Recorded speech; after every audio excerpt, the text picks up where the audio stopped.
Maintenant que nous savons où est le pactole, partons pour l'Eldorado. Il ne s'agit pas d'une rivière cette fois, mais d'un lac, le lac de Guatavita. Cordillère des Andes, XVIe siècle. Vivent au niveau de la Colombie actuelle depuis plus de 2 millénaires le peuple des Chibchas. Ils idolâtrent plusieurs dieux, dont Bochica, descendant du dieu soleil Shua. Le jour de l'intronisation d'un nouveau roi, celui-ci est recouvert de poussière d'or, car en tant que fils du soleil, il doit briller sous ses rayons. Puis il part au milieu de ce lac sacré, le lac de Guatavita, pendant que la foule jette dans l'eau des objets d'or. Recouvert d'or, le futur roi est donc appelé le Doré, Eldorado.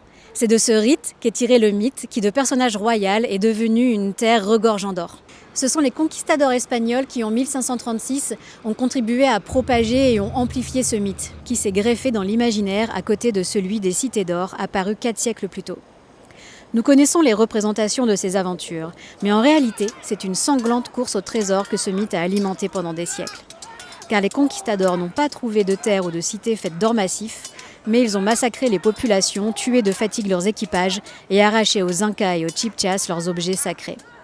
Le musée de l'or de Bogota abrite aujourd'hui la plus importante collection d'orfèvrerie préhispanique du monde, avec près de 35 000 objets en or et aussi en tombac, un alliage d'or et de cuivre. Vous pourrez y trouver la représentation du radeau d'Eldorado.